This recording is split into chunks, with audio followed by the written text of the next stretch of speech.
Okay, we are live, and I see Johnny Drone Flyer, and I see One Vision Aerials, and I got to wait for this 4 second thing to kick off so I can get this other screen to come up so I can get rid of my sound here. All right, let's start it off. Hey, Robbie.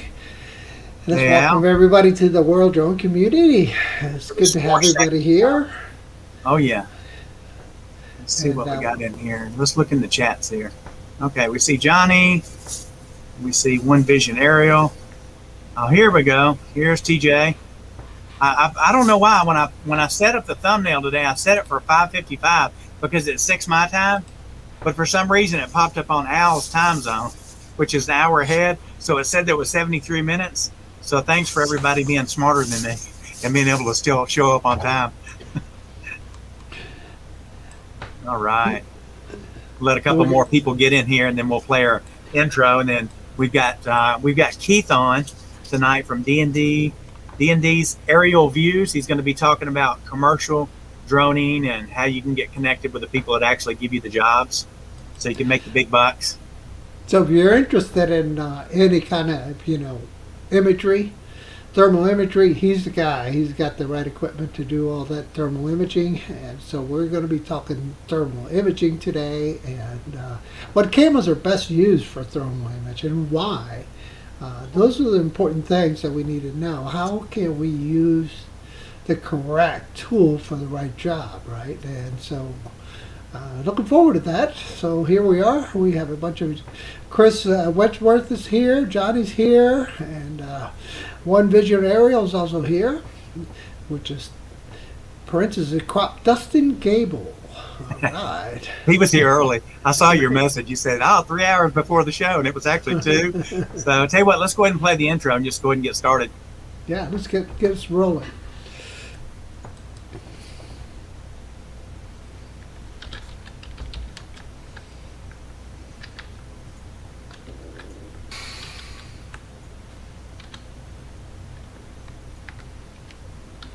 Well,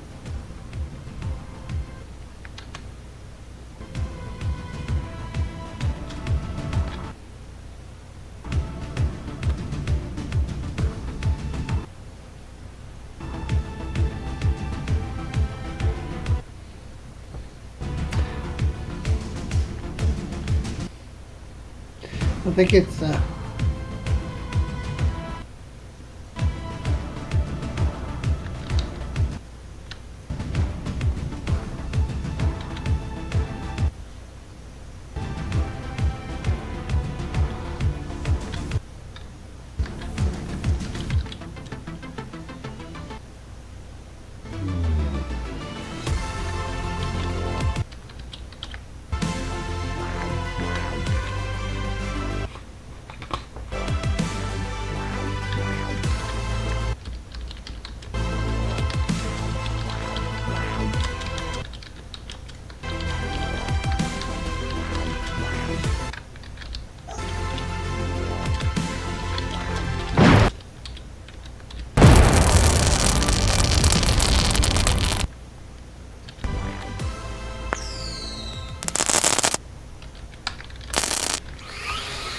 thing to kick off so I can get this other screen to.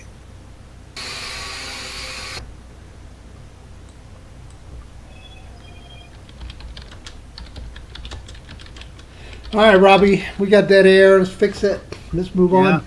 All right, guys. So apologies for the lag there. It looks like we're having a very bad connection and the transfer rate was bad. So apologies for that, Keith. I know the intro was worthy of more than that. So I think we'll have to try a couple of little different options, Robbie, to make that issue go away.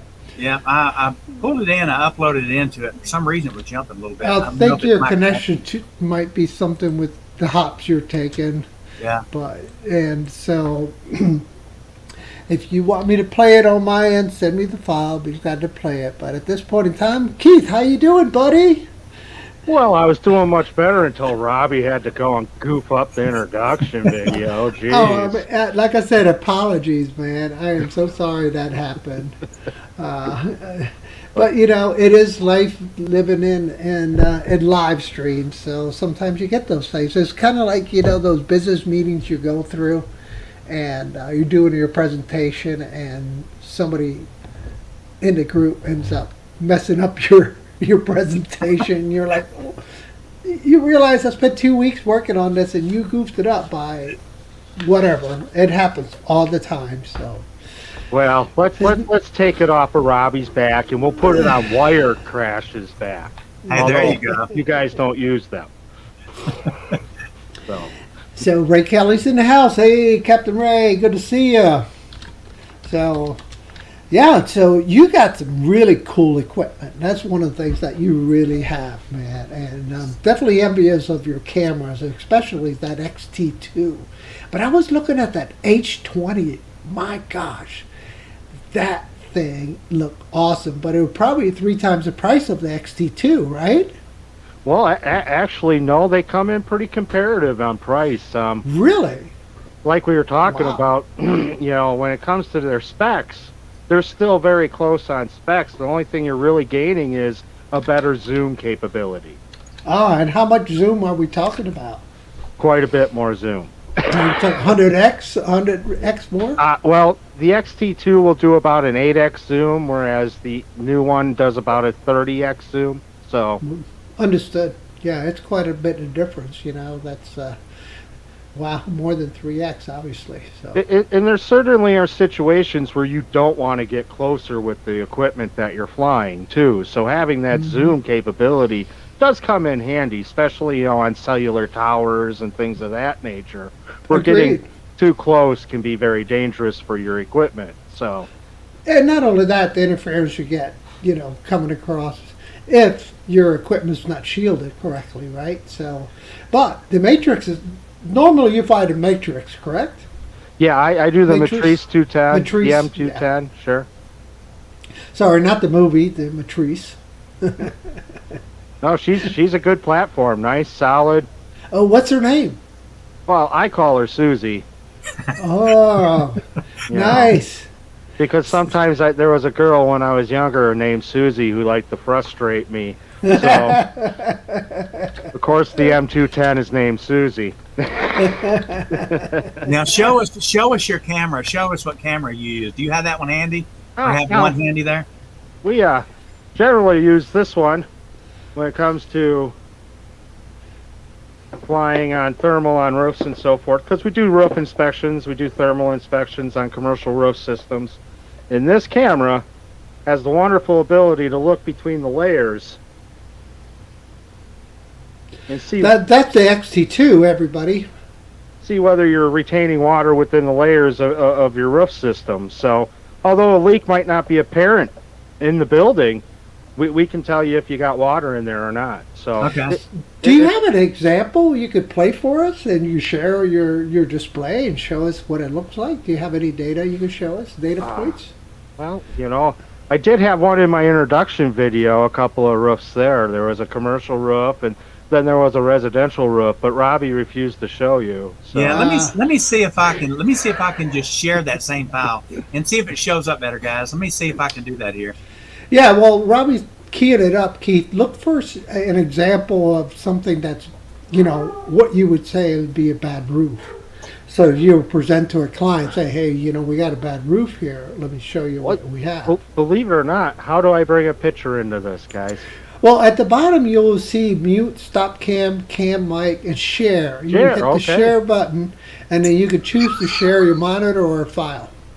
And I normally share a monitor because I have 2 monitors. I'm not sure your situation. You could share your monitor, and then if you have audio, hit audio.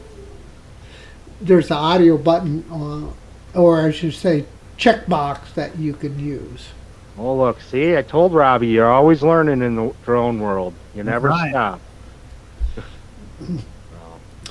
So Akarashu, hey Akarashu, thanks for coming by, man. Always glad to see here. So Akarashu says that his body retains water. I wonder why, Akarashu. You've been putting a little bit of ethanol in it. Too much ethanol? Where's that good shot of that. And let's see. Oh, Chris Hope's here, man. Hey, Chris. Texas life treating you, man? You all burning up, or you guys starting to chill out, getting rain? What's going on in Texas, man? Tell me when you're ready, and I'll add that to the stream, Keith. Okay, here's a great one we can talk about real quick. Okay. Okay. This is a residential roof. It's a shingle roof, asphalt shingle roof, and the client actually was aware that they had roof issues. They got some leaks in the house, and they were wondering, well, where are they coming from? Well, what we did is pick up is right here, dead giveaway right off the bat around the fireplace. The flashing around the fireplace has clearly failed. You can see where there's water being retained in the greener section over the bluer section. But what we found more interesting was the roof cap on this particular image. The roof cap has failed from one side nearly all the way to the other, and you're getting water penetration beneath the shingle layers. And what it's hitting is there's a different sheet of plywood there that's causing a dam. There's a little bit of a water dam going on there. So the water's coming down from the ridge down to this little water dam, and then it's progressing over to the rest of the roof. And you know, that's a failure of the roof ridge. Obviously, if you've had educational training on how to read these files, can you elaborate a little bit how you got your training and how you got into the world of thermal imaging? Absolutely. First off, it's very fascinating because it's a world we don't see. We have to have specialized equipment to see thermal images.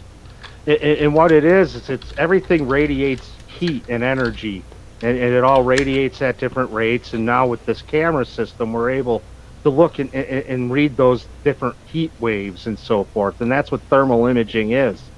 And because we know that water is going to cool at a different rate than the shingles are, we can then interpret the image and see where water may be retained over where water isn't at, and so forth, and vice versa.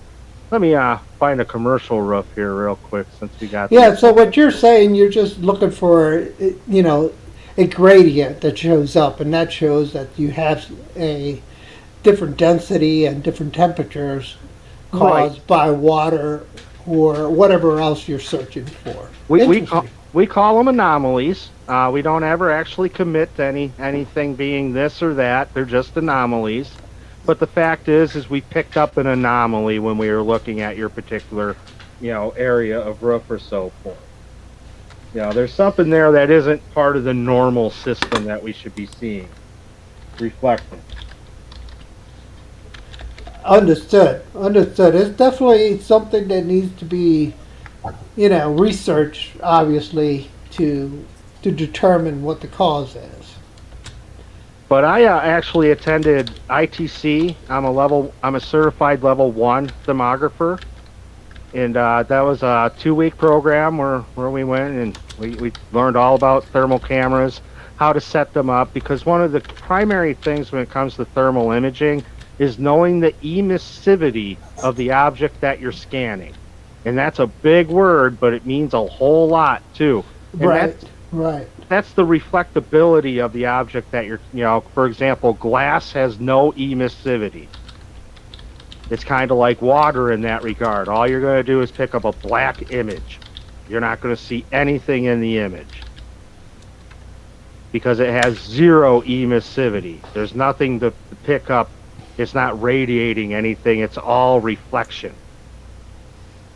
So, and that's one way to put it for a negative emissivity.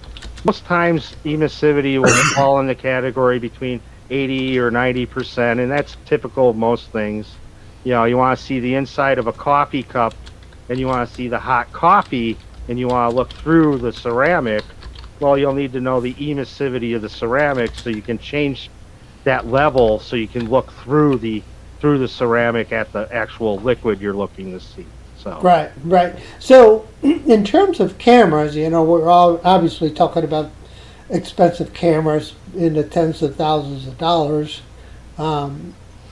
Which one is the best value out there on the market?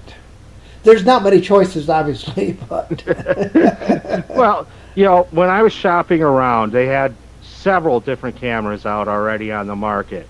And I went with the most expensive, of course, not because I wanted or needed the most expensive, but I wanted something that was going to take me through the longest haul, from this device to the next newest and coolest device. When it and comes, what did you choose? well, I went with the XT2, of course, with the 13 millimeter lens because I didn't want too much of a fisheye effect, but I didn't want too much of a wide angle either. We wanted to be able to have a more focused look at our image. We might have to take more pictures on ortho mosaic, but we're going to get more detail in those pictures. So for the geeks in the house, what's the field of view on that camera? You remember? I know I'm putting you on the spot. I'm sorry about that. I Depending can look it up. No depending problem. on the job, I believe it was a 10 by 10, if I remember Gotcha. correctly. It's So- been a while. Like 84 degrees or 80 degrees or maybe 90 degrees, maybe. It depends on the perspective of the gimbal and everything else. There's a chart that you would check to verify everything prior to going and doing the scan, and that's where thermal imaging is a little bit different than, say, regular picture taking.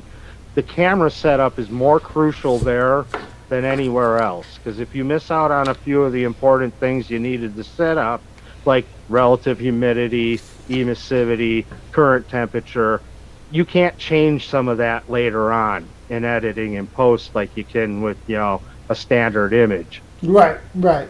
So with that said, is there special editing software that can help you do?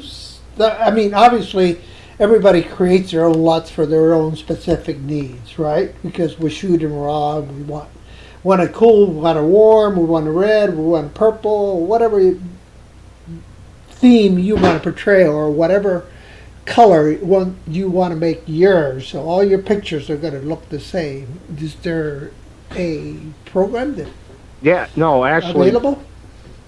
depending on which camera you're using, but most of them stem from FLIR, thermal cameras, and you go to FLIR Tools. They have their own proprietary programming that is meant and designed to deal with their images and to do photo stitching and so forth like that.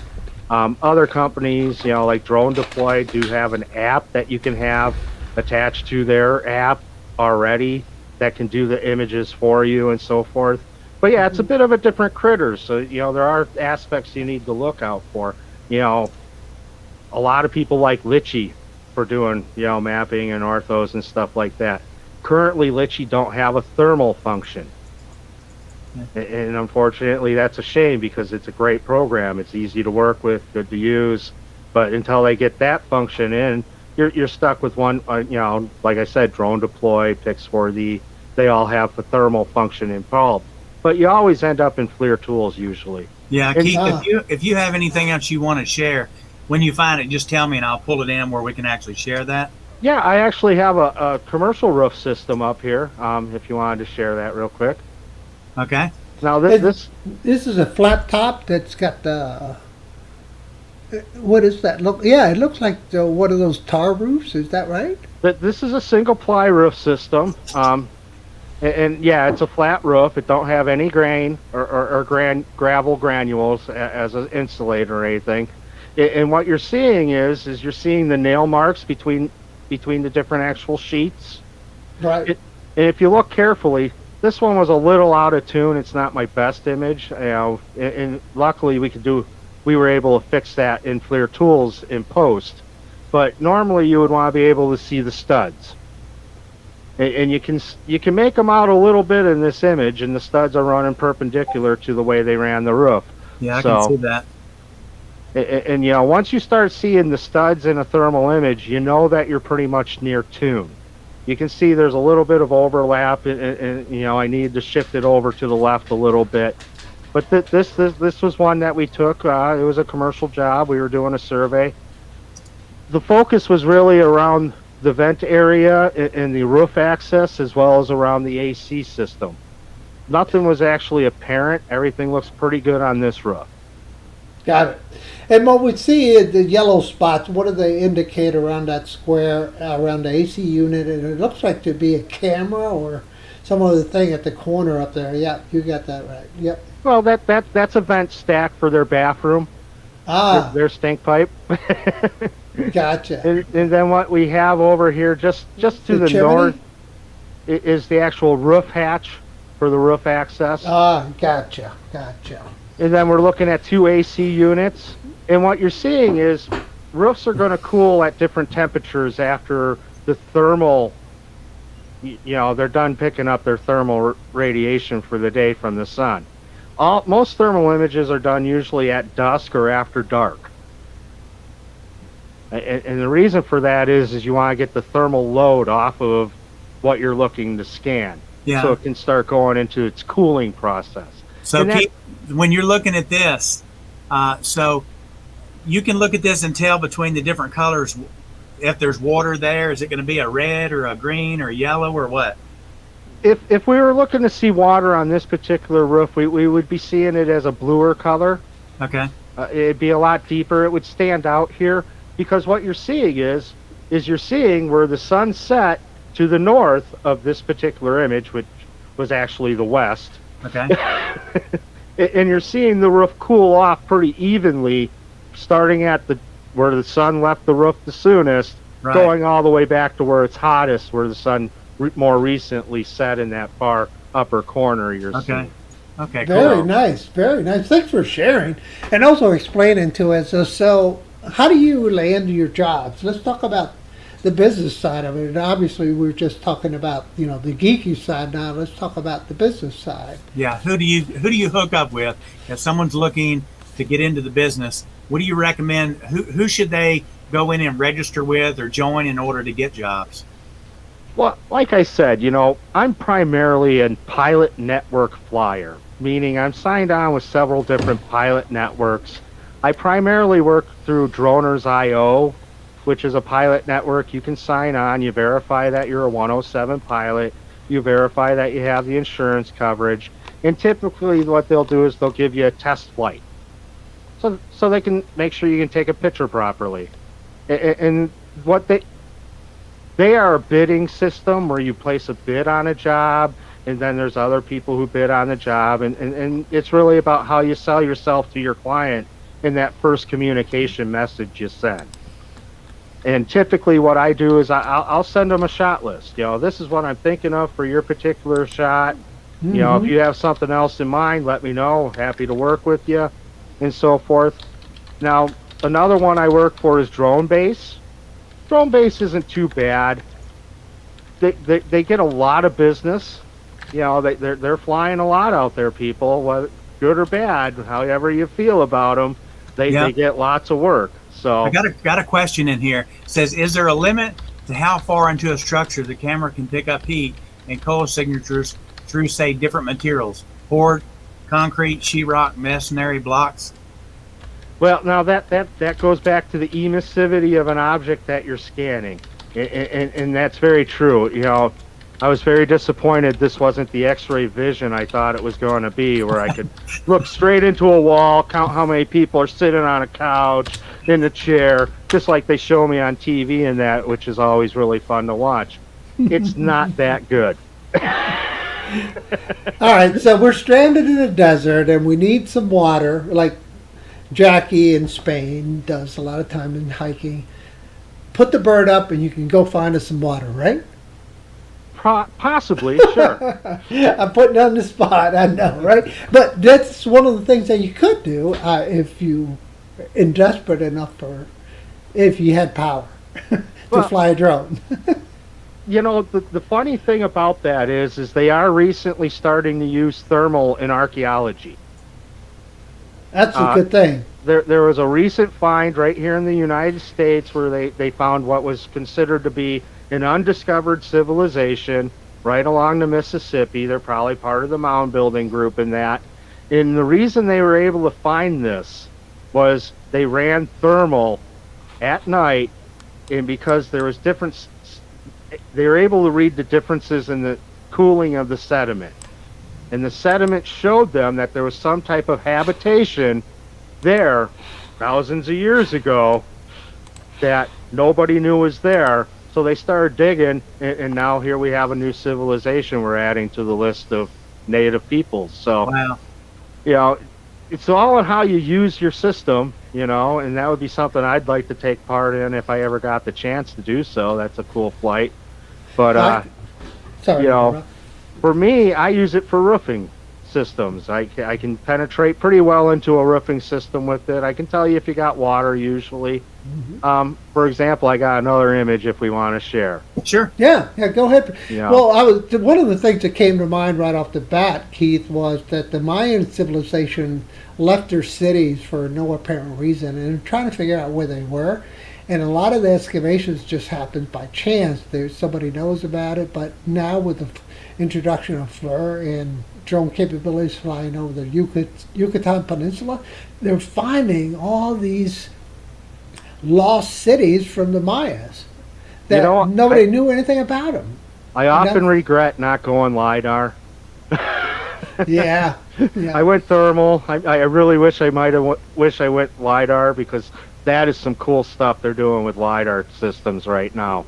And being able to remove the vegetation and everything else. Yeah, that penetration is incredible, right? Because they know the frequency of the vegetation, so they can filter that out and then look straight down at the ground. But because, as you know, the dense canopy of the jungles, those, Well, you know, that's where thermal comes in, though. You know, That's thermal's true. going to tell you where, you know, this area is cooling off quicker than this other area. Right. And because there's stone here versus dirt or sand or just gravel and so forth. So, you know, a combination of the two really It is the way really to go. does. Yeah, because it's kind of using, the hammer and the screwdriver, right? In a way. They both have their own way. Always the best tool for the job. Now let's take a look at this image, because this is a real interesting one, and there's a lot going on in it. It looks like a lot of plumbing going on in it. It looks too. like something I drew. Well, now what you're seeing It's is in you're kindergarten. seeing the drain system for the AC units. Those are the straight lines you're seeing. You know, the little black lines with the little blobs every so often in that. And if you look carefully, they go to each and every one of the AC units on that roof. You're also seeing where that system has failed in quite a few areas. You know, you got one AC unit that's directly leaking right out onto the roof. Obviously, the exhaust line came disconnected or something. But if you look really carefully at this image, though, you are seeing water retention beneath the layer. Is that the blue? That's the bluer areas you're seeing Wow. below the purple, absolutely. Yeah. That's area where water is now penetrated into the first layer of this roof system. They need a roof. They're going to need to do some corrective measures, that's for sure. Whether it's a means of going up and correcting the AC system, which is probably where these particular problems originated from. You know, that constant bit of water always working its way into that narrow little piece of slit that it can get into. You know, water will penetrate everywhere and anywhere it can manage to do so. Where's know the what, Royce? front? On this image, where's the front, Keith? Well, now the of front, yeah. the front would be to the left. The front Okay. of this building would be to the left, and what we're actually looking at is the back lower, southeast corner of the building. And of course, we can always change that, because once we identify a problem, we take a closer look at it, of course. And here what we'll have, if you want to show this one, Yeah. this isn't even one of our original AC units we had in the image. This is one that was closer towards the front of the building. And what we see here is we see where water's penetrating this roof system through a pipe, probably through the electrical system. It's following the electrical system into the layer, and then it's chasing that line through the roof layer there, and that's what you're seeing. Wow. Yeah, and you can see where the roof beams are at in this one. You're getting good penetration because you're seeing the different layers. You can even see that patch that they once did. You know, that's a big patch section they did there, that section off of the AC you're seeing. Yeah. Yeah, they have previous leaks, obviously. They had previous leaks, absolutely. Yeah, So, so cool, no, man. That's Awesome. that's an interesting. That was a very interesting roof, and it was a bad day for that guy. I can tell you. Well, at least all you had to do was provide the images, and you don't have to do the repair. Now, in contrast to that, go ahead and share this one real quick. This is the roof. Yeah. Well, This is our regular JPEG image of this roof, and you can see, you can see where it's done its best to stay on the surface of the layer. cement roof. This was a two-layer roof. Yeah. I see the cracks everywhere. Where they had gone in and done a repair at some point, and obviously the repair is failing, and you're now relying on the roof they went over top of. Wow. So, but yeah, neat stuff, real neat stuff, and that's thermal. It's not this X-ray vision people lead you to think it is. I wish it was. I mean, that would be really cool. So most Now- of the jobs you're getting are for, water damage stuff. I know you said you had some shots where you would go in for a company, maybe shoot each month. So I guess the people that are contracted to have it built can actually get a view without having to go there and look at it. Well, when I first started out, the talk in the business was find your niche. Find Okay. a niche. Get yourself a niche. Well, I believe that to a limit, and my niche is the thermal end of it, of course. Not a whole lot of guys in my area doing thermal, but I do a lot of realty work, Yeah. and a lot of that realty work is actually considered lot realty. I'm a lot photographer. Mm-hmm. I don't get to do a whole lot of houses with pretty driveways, stuff like that.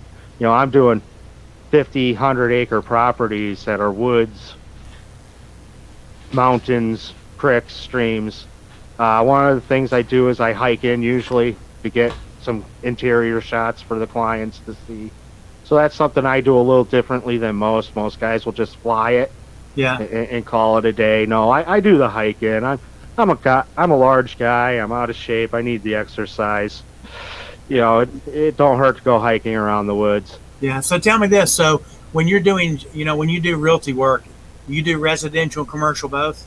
Both. Yep. Okay. Sure do. So do you have times where you have to actually go into the house and shoot images also? Yes, I have done a little bit of interior shooting, but not very much. I try to avoid What do that. you use when you go in the house? I'm sure you use a camera. I do, and it's back there on the shelf, unfortunately. That's okay. But I have a good old standby Nikon L840, Okay. Nice. and it's not a true DSLR, but it does have a full frame sensor and stuff like that. So Sure. it falls into it, and it does take an expandable lens, so it can do macro and wide angle if need be. So it's a very versatile camera. Well, I know that a lot of people are going to have this question. When you get ready to go out and do a job, how do you determine what you charge for a job like that? Well, like I said, I do work independently of the pilot networks. Right. Typically I bill out at about $100 an hour. Okay. Most flights can usually be done within an hour and a half. So Okay. typically a shoot's going to run about $150, and you're only going to get to that 150 mark is if you got a bit of a drive to get there, this or that, But yeah, that buys your first hour, and most things can be done in an hour. When Okay, you so- start, So your time starts when you leave to head to that job. You put in your driving time in with your working time, both. typically, yes. Okay, cool. Yeah. Okay. And is there a difference between if you were to do it for yourself and not do it through a company? Is the price going to vary that much from residential to a commercial building? With the pilot networks, you are limited on what you can charge. Okay. Usually, Why? with droners, it's a bidding system. They put down, this is my budget for the job. Okay. And you can bid that full amount that they budgeted, or you can go less or whatnot. But most people are just going to bid the budget. Okay. And then it's up to the client to decide who to go with. Now, if you do Um, it yourself, if a company calls you and says, "Hey, I need some shots," and you say, "Okay, it's going to be an hour," do you charge for the hour? Or do you charge for actually how many shots you're giving them? I would charge for the hour there. Okay. But then again, we also offer packages. Right. We offer photo and video packages and a combination of both. Typically, realty shoot's going to consist of 28 photos. Okay. If you just want photos, we'll do the 28. That's going to be about to 150, like I said, right in there. Same hourly rate, basically. And what that's going to do is you're going to get a little bit of post-production work. We're going to go in, do the little bit of color correction that, you always need to do when you're using a drone photo. DJI is notorious for dampening colors, for example. Sure. So you got your LUTs all pre-programmed. You run them through that real quick through, depending on what you use. I like to use Lightroom for that. And then if I need to go do anything more intense, Do you I'll purchase jump your over to own LUTs? Photoshop. I do have my own LUTs, yes. Have you? Okay. Have I purchased any? So do you No. want? Okay. Uh, So I know I do too. I've created one for each one of my drones because they each have different color profiles. Sure. I'm sure your cameras have the same thing. So, like the P4 is notorious for dampening greens. So I have, Sounds being that I deal with a lot of greens, I do have a pre-programmed LUT that I made a long time ago that I use for that. It just sharpens up the greens a little bit because I know the P4 dampens greens a little bit. Got It has a hard, it gets a little confusing and a little pixelated on greens when it's all green. So, but and then I do have a couple of LUTs that I've gotten from other people. Some other people have thrown out their LUTs and that, so I picked them up just to see what it's like, to see what their idea is and stuff. I know Peter McKinnon's LUTs are always so dark. I mean, if you ever noticed about using his for like your Phantom 4.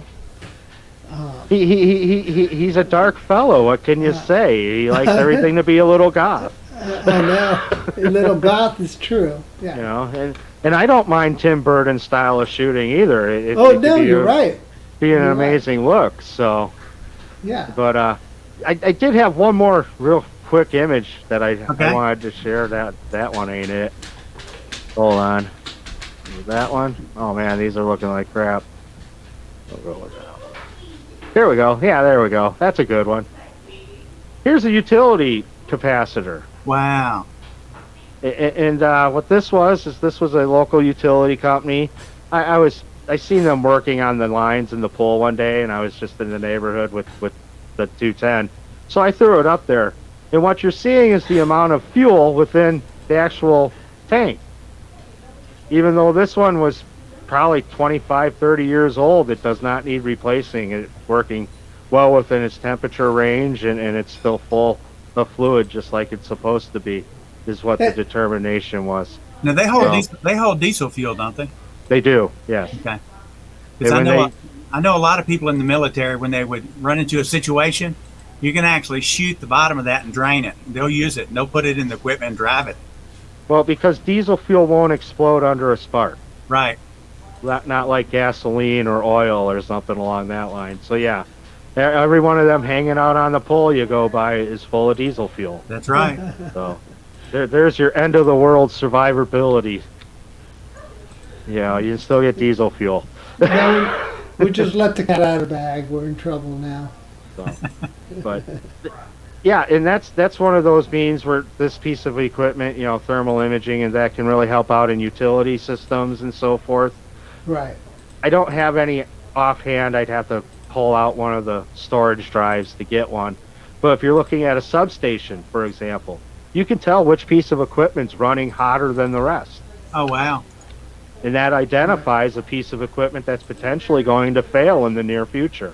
So, it's a great preventative, too. Absolutely. Absolutely. I'm going to share this. Let me pull this up and share a screen here. This is they're putting a new roof here, as you can see. Let me make it bigger.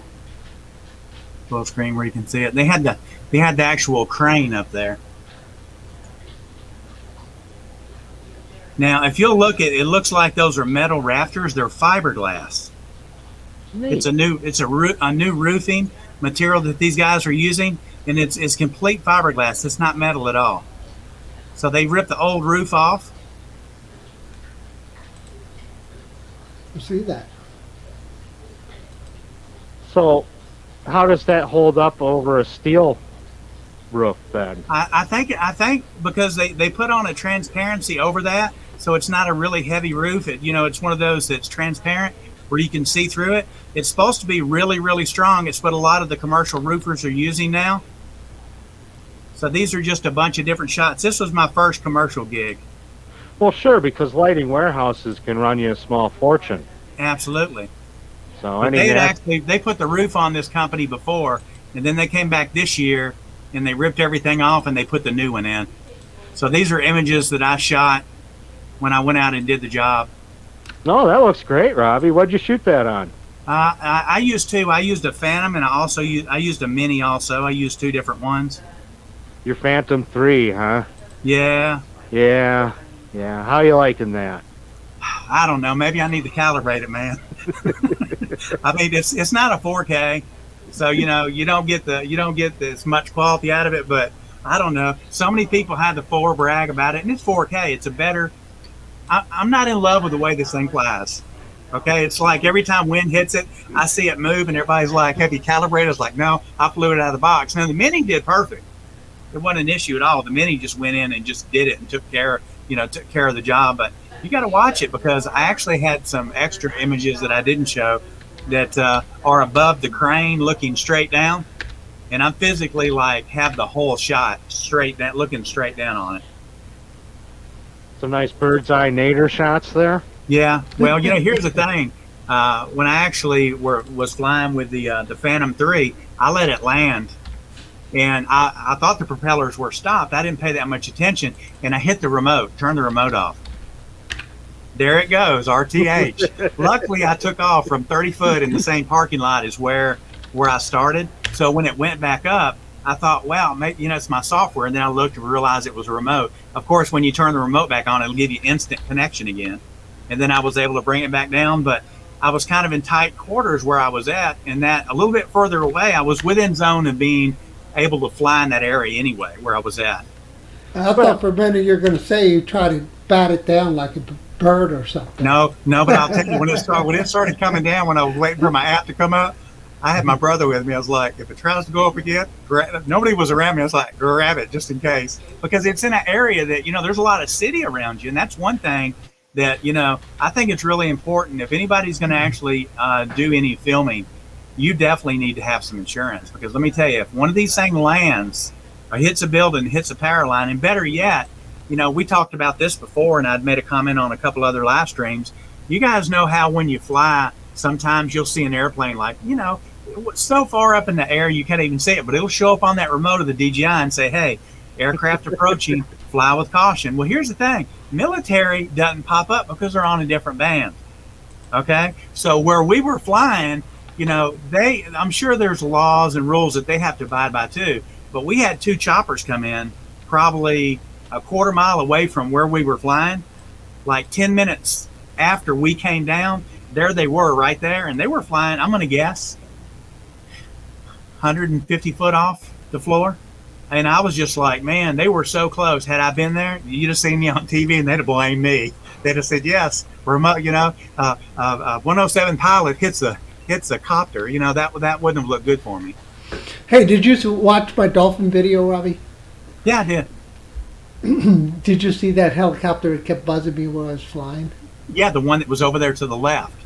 But now that's those are made for commercials. Yeah, commercials. But aren't they made for you pay well, don't include me, Al, but I watched your dolphin video too. Oh, yeah, they're awesome! tours. Thank you, sir. Yeah. They're tours, you, I think, Chris. aren't they? Didn't they give tours on those copters? Yeah, they're definitely one of those viewing things that everybody wants to ride. Yeah, no, these were military choppers that came in from 101st in Clarksville, Tennessee, and they came in. They were flying around our city real low, and then they flew right where we were at. And I was like, man, I'm glad we were down, because they came in like within instant. I mean, by the time you heard them, they were already on the top of us. Well, that one guy in Nashville there who's always doing the tours with the helicopter, always flying low, Getting right in my airspace, ruining my shot. You know, yeah, that guy. He's always That over. guy? Yeah, Yeah. we know him. Yeah, that Nashville guy. Yeah, yeah. Everybody knows him. So, but yeah, no, the military guys, you gotta watch out for them. They sneak up on you too. Yeah, they do. You They know. come up. I mean, so you have to, you have to be careful when you're out there and you're in a city doing something because the buildings are so close together, and then like we've got the Nissan Stadium for the Titans football team downtown. And I actually flew over and looked in that last year. And according to the FAA, you can fly an hour and a half before an event, an hour and a half after, as long as there's no groups over 100 there. And there was no one. I mean, totally, there was like no one at all there. So I just peeked over and tilted in a little bit just to see in, and then backed out and had like 3 or 4 people. You can't do that. And I was like, go to the website. It's legal. It's on there. Go look. Well, I can tell you can. I've flown all over Nissan Stadium. Yeah. Don't do it during a game. No, you'll get. They're probably going to jam you or make your drone fly Now, away. you can actually fly like a lot of people go down there and fly around the AT&T building, and you can legally fly without a 107 right beside that building, but you have to be like by the building. You can't be flying around it, and you can go straight up and down. Ken did it. Ken Herron came down and he did it, and he did it within the Spire too. We've done that, the Batman building with everything. The last time I was with them, we did it with a Mini 2. Yeah. Right. I saw that video. The security lady will come out and yell at you if you're on their property. Yeah. But she can't stop you. Yeah. Because it is Class G airspace. Right. And that's the thing with Nashville International Airport right there. You got to check that airspaces because there are places you can fly and there are places you can't fly. Yeah, there was a while that they actually stopped and they put a complete block on flying because you remember the bomb went off last year? Or actually, this year. I actually flew before that, and I've got that video, and then I'm going to make another video of afterwards because they still have some damage down there, so people can see what the difference is between those. There you go. There's one for you. Okay. So That's a nice shot of the stadium. Oh, yeah, let me pull that up. Oh, yeah, there we go. We're talking now. Yeah, I'll tell you one thing. It's pretty, man. It's pretty. Unfortunately, though, without having the property release, this photo is junk. Yeah. I went to put this one up on Shutterstock and that's something we can also talk about is passive income sources. Exactly. Put your work up. Put your work on Shutterstock, Adobe Stock, any of the stock images sites. They're not going to pay you much. It's passive income, but it's a great way to get a profile built up and get a little bit of recognition and get your work out there to be seen. Yeah. This was a great you shot. got a portfolio started. Get a portfolio started. Sure. I'll say this about that. I did. Ken Herron had a part in one of his videos that he was talking about and was kind of warning people about uploading to some of those sites. He said because if you don't read the guidelines, basically they've got the right after you send it to them that they can use it and sell it to other people. You may not get paid for that. That's true. That is true. And of course, they only going to give you 10 cents a photo. Sure. So at the end of the day, you're undervaluing your work quite a bit. But if it's just how many photos do we take in a day? Well, I got a big SD card. If they'll give me 10 cents for each one, I might just go out there and burn a battery or two up. It can actually become a decent little check every month once you get up to 1,000, 2,000, 3,000 pictures, and 100 or so are selling in a month. So and Al's rich, but like he's got like 10 hard drives. Yeah, but as you know, it's more about exposure than revenue at that time, because otherwise you'd have a website selling it from the website. Once you get your name, I tell you what, everybody's searching for your name. I tell you what, guys, I got a cellular tower shot I did, and it has sold probably maybe 400 times to people. You $4. Wow. That's same cellular tower is being represented on so many different things. It makes you laugh. It does. It gives you a good laugh. So, Telecommunication at its best. Absolutely. Absolutely. Yeah, yeah. So, for personal reasons, what do you like to fly the most, and where do you fly well, for fun? the one thing I'm going to point out is once you become a 107 commercial pilot and you start working commercially, take time to go out and still enjoy flying. You know, there's a couple weeks that where I start getting all bogged down with flying, and I'm like, oh man, I'm tired, I'm worn out, I gotta do this, and this yet. It's still nice to go out and just fly for flying's sake. Yeah, well, it's nice to do Yeah. some pictures because if look now, everybody else is doing, pretty much out doing videos. So it is nice to go out and take some pictures and not have to worry about having to kill the time to make the video and everything, and just have something to look at. Sure, Yeah, make a and for your list. Instagram purposes. Yeah, and Make Absolutely. just a post it on Instagram. make a list of the places you're interested in flying on. Put it on a board, and just you don't have to go out and get it right away. That's the thing. You don't have to rush. Well, it's good for thumbnails. I was No, that's thinking about true. that. Go ahead and take them for that. So, Keith, tell me this: how close are you to me? Probably about an hour and 20 minutes. Okay. Okay. So. So Now, when you went to Minefield, were you driving in the weather? Well, my minefield adventure started really early because I had to meet Ken at his house and help him take things to minefield. So I was up at 1 o'clock that morning, driving, got to his house right around 5:30. We got everything loaded, and we made it to minefield right about 7:30, 8 o'clock. Okay, well then you drove through what I Oh. drove through, man. Oh, yeah. We couldn't see. Literally, we were. David was like, "Pull over," and I was like, "No, we'll just drive slow." It was terrible. What was insane was getting home late Saturday night, catching a little bit of the news about Waverly. Yeah, Waverly happened while we were all at minefield and flying and enjoying the day. Who would have thought just, 40 miles to the east of us, all of that devastation happened? absolutely. Well, So, you stayed longer because we left. We left right after. Well, when he started doing his giveaway, I knew I wasn't going to win twice. I was like, I'd already packed the drone up when we were on our way back, and the whole time when we were driving there, it was raining, and the whole time I was going, I wonder if that big waterproof case is really waterproof because the drone's inside of it. oh yeah, no, the DJI case is waterproof. I can attest to that. I've had the 210 out in condensation situations, no Yeah. rain, but where it's condensating really bad, because that's something when you start flying at night, you're going to need to get yourself used to. Things Yeah. are going to get wet. Things are going to condensate.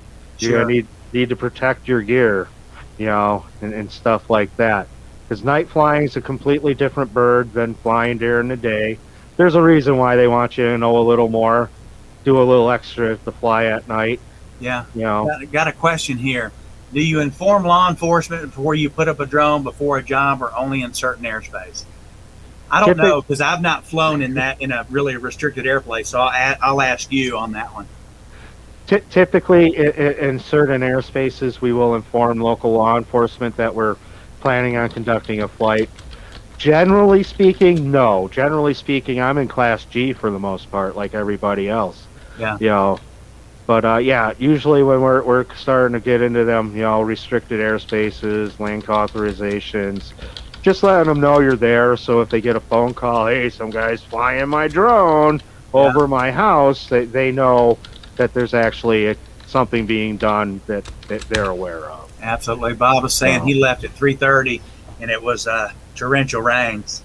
Wow. Now is that 3:30 in the morning, Bob? Because I think 3:30 in the afternoon it wasn't raining. At least coming back to Nashville, it wasn't. For dear old Bob Casey, that would have probably been 3:30 in the morning. So yeah, it rained real good there for a while, and then we had to sit out a bit of rain mid morning again. But that dried up real quick, got hot and steamy. Yeah, one thing I did notice, and I'm sure you noticed too. I didn't know how many people to expect because that was the first event that I went to. Well, But now I had the privilege of being at Minefield 1, okay, year 1. And that year we got maybe 50, 60 people throughout the day, all day long. This year was easily twice the event that it was last year. Yeah.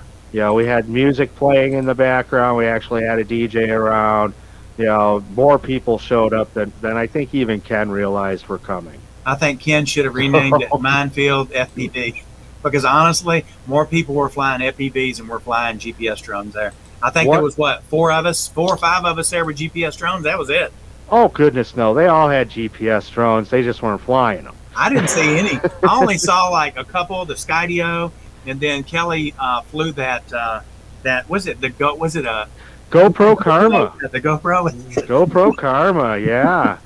Yeah, I can't shake my believe head at that thing. The top of that drone looked like a hoverboard where you could put your foot on it. Looked like what's a big really piece of crazy is that was probably the first time that Karma ever flew without crashing. Yeah. Hey, and it didn't look that bad. You know that's a classic case study of how to ruin your company. If you were taking business classes, that's a classic case study how you're going to ruin your company. GoPro almost went under it wasn't because of that it flew all that bad. The Karma didn't fly that badly. It was that crappy camera they gave you on what they called a GoPro. I mean, GoPro has set a standard for cameras, and then they put out that turd. Yeah. So, you know, people were disappointed, and yeah, it didn't fly very well either. But, you know, no worse than the egg. We all remember the egg drone, right? Yeah. Oh my gosh! You know that was the submersible one, right? It could fly in the rain. Remember that? Sure. And there was a couple of guys that lost theirs. Can't remember. It was a guy in Pennsylvania. Oh gosh, what was his name? It wasn't Josh. He ended up losing his egg. Just took off. Well, Robbie got a Phantom 3, and I remember my own Phantom 3 days. Robbie, it's not a Phantom 2. Yeah, I know. Yeah. You would have to. Your Wi-Fi interface would have been through the GoPro in the face. Yeah, maybe I need to calibrate it, because the first time I flew it, I was in a big parking lot, and I was flying over a couple of cars, and I don't know, it's kind of like it started going left a little bit, and I wasn't telling it to go left, and the wind didn't have it, and I was like, is it just not listening to me? So as I started to lower it, it wouldn't let me stop. So I landed at about 2 miles an hour going left, which it went, and it tipped over. And then I kind of lost all trust. And I was like, it's not like my Air 2 was. Well, like I told you, Robbie, whenever you pull that out of the case to fly it, calibrate the compass. It don't matter whether it says it needs it or not. Just do it before taking off. Yeah, I understand. It's old technology back then. It's just, you know. I just recently parted with my Inspire 1, and I really regret it. why? Oh, the camera? Yeah, well, no. Well, it was just getting beat up and used and old, and you know, I've had it for 4 or 5 years now, and you know, I just figured it was time. Want to get something newer, you know, a little newer.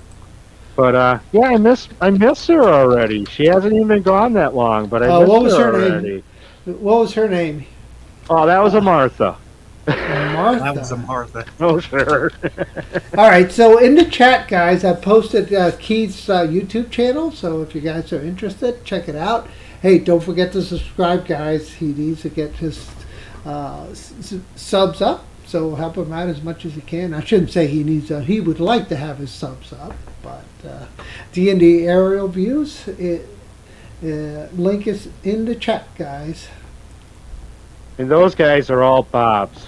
Why? Because eventually they're going to bob up, and then they're going to bob down, and then I'm going to have to get them repaired.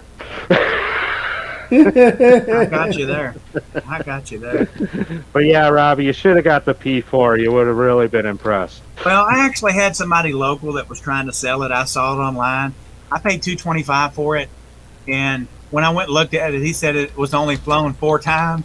As I opened it and pulled out an old set of propellers, and he had the one battery, and I looked at the absorbers that hold the gimbal on, I was like, okay, whatever. But it was funny because after I got it and got online, I was like, okay, I'm going to buy all the new stuff to hook it back up to make it fly better. It was all in the box. He could have put it, I mean, it's like a brand new drone now, but I still haven't calibrated it. But No, I'm going to sell it. If I can just get my money out of it, give it to someone else that they can learn with. And I did buy a new camera. So if I can get the 300 I've got in it out of it, it's gone. I would pick up a Phantom 3 just to have it again because, there's the nostalgia factor now. Yeah. Well, hey, I know a guy that's got one for 300. If you want it, you're close. It's been I'll so send it to you. long that there's nostalgia about a Phantom 3 now. How's that make you feel, Al? Well, I want my Sparky back. That's what I want. I want Sparky. You got to talk to Pamika about that one. I sent that I- to a girl in I- Thailand. I really I gotta enjoy- say, I love the Spark platform. I know. That thing was a tank of a drone. Well, I know a guy that's got one. Let's see here. Johnny Drone Flyer's got one for sale right now, and he's got 5 batteries with it. Holy moly, I think he man. said. I think he said he only wanted like $29.99. Johnny, is that right? Can you confirm that price? It's sold, my friend. I'll trade something for you. Well, hey, now Ray, I am subscribed to you. What are you talking about? I've been subscribed to you for months. Okay, Drones Views Media. He just described. Yeah, y'all help Keith out and get over there and subscribe to him. He'll help us out. Let's work together as a community. That's what we're here for. And don't forget to hit the thumbs up on this live stream, guys. That really helps the algorithm. So. Oh yeah, Yeah. and Bob Casey has been a huge fan of mine for a while now. We met on TNL through the chat, and he's just a great guy. I'm just looking at the chat here. I've been pretty much ignoring it because we've been talking and stuff, but and yeah, Maddie, I'm sorry, buddy, but you're gonna miss that P4. Yeah, he sold his P4, didn't he? Look over my shoulder here. What do you see? Yeah, that's what I was going to ask you. What do you got, a 4, Al? Yep, B2. And the only difference is the sensors. So yeah. But we were discussing this earlier, Keith, that the remote controller, digital remote controller from DJI, is exactly the same shape as the Phantom controller, the P4 controller. The only thing different with the digital controller is the guts. But it looks exactly the same. Yeah, no, they're the same shell anyway. Guts might be a little different, but that is the same shell. All right, we're come to 8 o'clock, so I guess we gotta think about wrapping this up, Robbie. Yeah, let you start off with your shameless promotions, Al. Okay, shameless promotions. Okay, so I've been flying my Zeno Mini Pro. Super impressed with the camera, so let me show you a little bit of that right now. Let me pull it up, see if I can find it somewhere around here. I haven't teed it up yet, so it's going to take me a little bit, but it's right at my fingertips. I just have to find the right folder. I only have like 2,000 folders to look through, so I'm okay. Okay, let's just show one tonight. Wow. All right, I got it teed up, so I'll go ahead and share my screen, and then you'll have to accept it, share screen, and share number 2. Now, go ahead and give me the full view, and here we go. I did a little bit of editing, and here we go, guys. Missed that area. So this is shooting in manual mode. Obviously, I did a little bit of editing. I was doing that as we were speaking. And Now this is a Zeno, right? Mini, and this is in manual mode right there. I'm shooting an ISO 100. Shutter speed is 1/320. And that's what it looks like. I mean, look how good that camera is. I was impressed because look at the lows and the midtones. You can still see all the definition of the sky and in the trees and the water. Man, it looks better than when I flew it for you before I sent it to you. Oh, that's not the one, Robbie. That's not the one. I was wondering why it would look so bad. No, I'm just kidding. No, this is the Zeno Mini Pro, not the Zeno 2. Well, you got to show us that one next. Yeah, so that's what this is, the Zeno Mini Pro.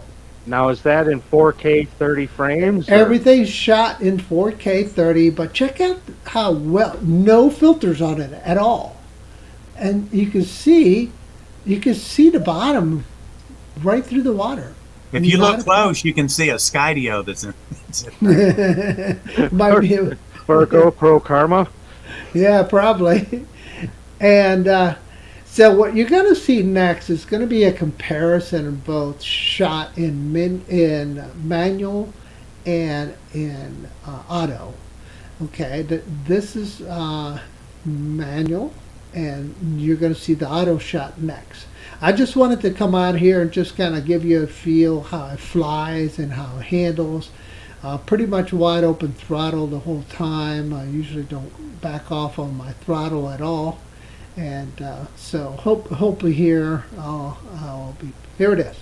On the left is the one shot in manual, and on the right is shot in full automatic.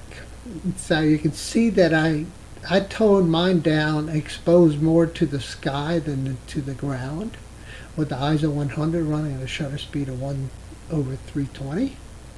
And on the auto, you never know how the shutter's going to change. I'm sure it's ISO 100, but the shutter's changing. But like again, the picture is pretty good. I don't have the exact same shot. You don't see as many clouds on the auto mode, but it's still freaking good. I wish I had done a better job at it, but I did not. So that's it, Robbie. Me and Robbie would take blue skies Yeah, any I know. day. I was telling Al that. I mean, it's just like ever since I come down here, it's been overcast and cloudy. And I'll tell you, flying over there where you just saw him flying, when me and Al fly there, you always got orange skies at night. It's like the perfect place to fly. It really is. Yeah, poofy clouds even. Poofy clouds, not them sometimes, dark, yeah. dreary ones. Yeah. Now they almost look fake over when we fly. What is it, Libby Hill? When we fly over Libby Hill, the clouds, it looks like somebody drew them. They're so real. Well, what did you think of the camera? What did you guys think? I thought it looked good. The little video's a little jumpy. I don't know. Yeah. It's probably just the connection. Yeah, I think it's definitely a connection. But it's Yeah, unbelievable camera, and it flies pretty well. The only thing I really hate about it, guys, there's two things I don't like. One is that I have to hook it up to the computer and get all my videos, right? And I have to have a battery. So I have to have a charged battery to be able to extract your videos. And if you're doing a cut right out of your, the drone memory, if you run out of batteries, you can corrupt your file, right? Because you're halfway transferring and it stops. So the other thing I don't like about it is the fact that I cannot turn the camera on while I was on the ground. It was just designed, as soon as it goes up in the air, the camera starts.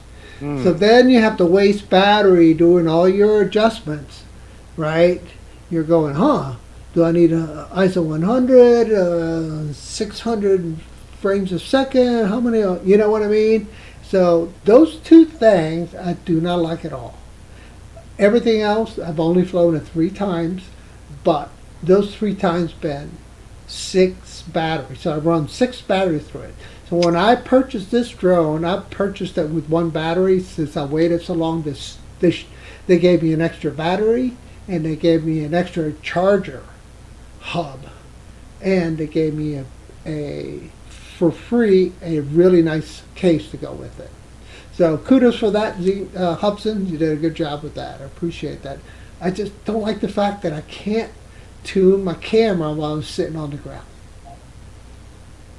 So that's it. Done. Shameless promotions. Check out the Ranify. Next video coming out is going to be the... What? No, Al can't be done yet. There's got to be at least 15, 20 more minutes. Al, Come on, Al, don't disappoint us. Yeah, Well, we need another video, Al. I do have more videos, but you can't play it. Just watch my 5-inch basher build. It's a iFly Titan XL5. You probably watch it, Keith. I will say, Al, that I wouldn't like a drone where I couldn't set up the camera prior to liftoff either, because that's a lot of battery time you're killing just to get through your settings. So And the only reason what they did is because it overheats. If it sits on the ground, it's kind of like, I don't know. You guys, Robbie, you're starting to get into it, but when you're tuning your DJI, were you trying to register your DJI Air unit?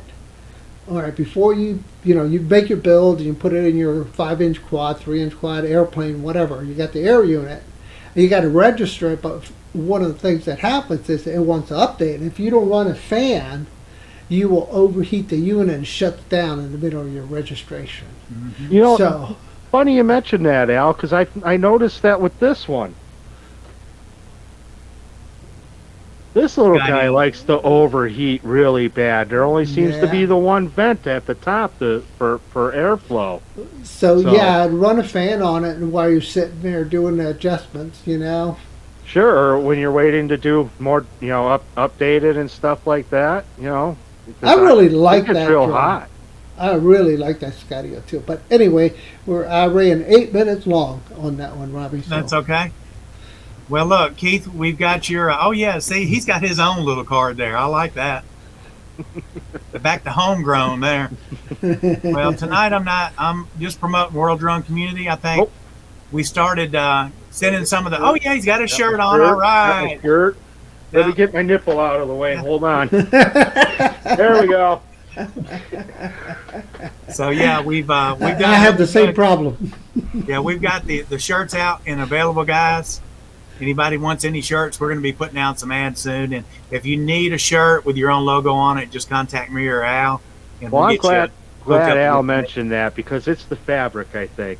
Ooh la la la la. It is good material, though, isn't it? I got the blue one on tonight. I got the blue one on.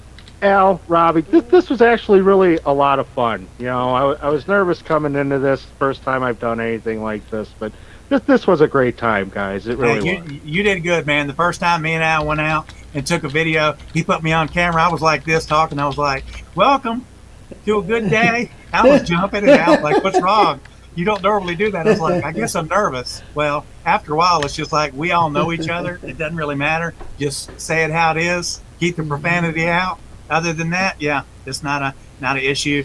And it was really interesting. We had Bill Brooks on, and Bill, he was talking about using the drones for doing electrical line inspections. So I was glad that you were in the real estate one, so we could actually show some thermal imaging to show the difference, because they're both commercial work, but they're totally separate on what they're doing. So that was really good that we had met, and we'll have to get together sometime before I go back, because I'm going to go back up where Al's at so we can fly some more. So I'm going to definitely catch you, and we're going to do some flying before I go back.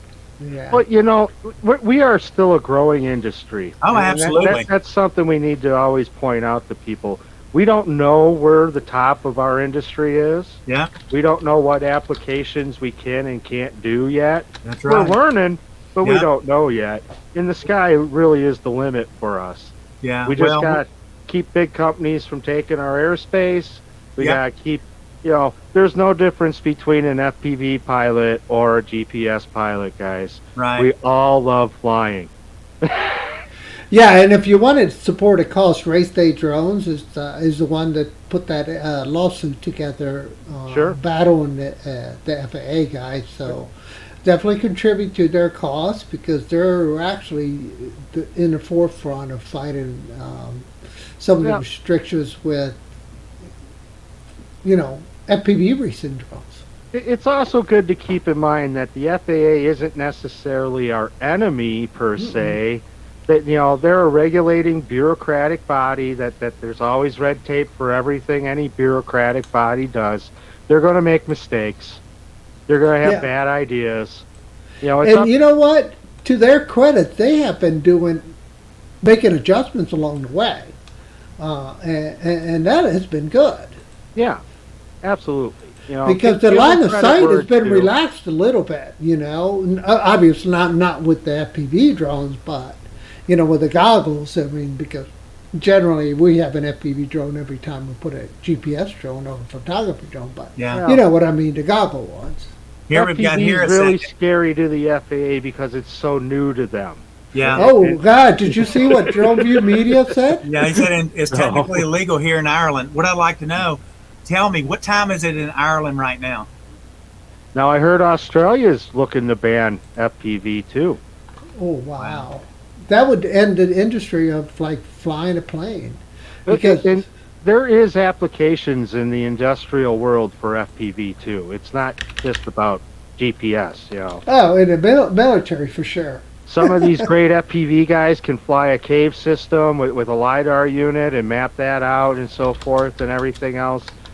Wow, it's 1:12 a.m. that he's watching. Thank you very much for joining in. That's one thing that we need to do. A lot of the people in Ireland actually, we've got quite a few people that are in the World Drone Community Facebook group that are from Ireland. Send your friends to post and join in there too, because we need to get more people from your area so we can see what y'all's landscape looks like. Because we do have a few. We have a few people in there from Ireland, and I believe I've seen you post in there also. If anybody in here is new, which I'm not sure, I think everybody in here probably is already a member. If you're not a member of the World Drone Community Facebook group, go there and we'll approve you, because we want, every time you put a video out, put that video out so people can see it, because that's what our community is about. We're trying to help you guys market what y'all are doing and market what we're doing from one platform, and having everybody there together to be able to tell us that, like your comment here is technically illegal in Ireland. I had no idea that. So that really helps us share the information. So please, if you've not joined our group, go and join our group. And then also, make sure that you click the all button here so you get the videos from me now. We got a lot of new stuff coming up. I'm not going to drag it off too long because we're getting ready to go. But we've got some news coming up soon that me and Al are going to share with everybody that's going to benefit everybody that's coming in on these chats with us. All right, so I can fly over water because I'm a Baptist. Oh, exactly. You ain't a Baptist. You might be a Baptist. I don't know. Anyway, that's a good shirt slogan, Robbie. We're gonna have to make one of those. Yeah, I know. Well, I've got to get credit to Michael with Land Over Lakes or Land and Lakes, because he's the one that made a comment to me, and he goes, "You can use this." So we might actually put that on the shirt. Keith, you're going to say something. I could let Robbie teach me to fly a drone, but I think it would just go over my head. It would. Hey, but I know one thing. Right now, I got the biggest drone. Yes, you do. Yes, you do. But you know what, Robbie? I'll point out that it ain't how big it is, it's how you use it. That's true. But you know what? True. Hey, I'm pretty good at using it so far. I think Ken was shocked on how quick it was, because he said, "Can I put it in what was it? Sports mode?" And I was like, "Yeah, go ahead. What the heck? If you crash it, we got some good video." But he did good with it. It's landing it is the issue, because it's got those legs like an ironing board, and although they're 1.5 feet wide, you've got to really be still when you land it. You can't come straight down. You got to hover before you drop it. But anyway, other than that, I think we've got it. Yeah, you got it. You understand exactly what I'm talking about. Yeah, and the good thing about it weighs enough that the prop wash is not going to flip it. You know what I mean? You get a smaller drone, you hover it too close, they flip over. Yeah. All right. Good show. We'll end with an embarrassing moment on my part then. Okay. Last year I met with Ken Herron to do a thermal. We were just going to cover the NFI thermal because they sent me one to play with. And turns out I've been landing my 210 all wrong for about a year and a half. At that point I had it. Really? Yeah. How's that? Yeah. Instead of just bringing the left stick down, to land, I was doing a full engine shut off. Oh. Yeah, so just drop. Full sticks in, emergency turn off. Yeah, I see an issue with that if you're above 2 meters. If you're above 6 foot, you get a chance. Ken caught it and brought it to my attention and basically gave me that bit of advice. Hey, you're not doing that right. That's not how you turn it off. This is how you land. But he's got it in a video in one of his little deep archives there. Would still be doing it today if it wasn't for that. So. A little bit of an embarrassing story to end on, I guess. We all learn, man. We either learn by mistake or we learn because we want to get it up so quick we don't read the instructions. Well, flying it for a year and a half, and that's how I always landed it. Well, Keith, you're always welcome to come back, man. It was a great time chatting with you. A lot of great insight for everybody, and especially us. So, with that said, thanks, everybody. Yeah, we are out of here. We'll see you next Monday night, same time. Thanks, everyone. Thanks. Wave, Robbie, wave.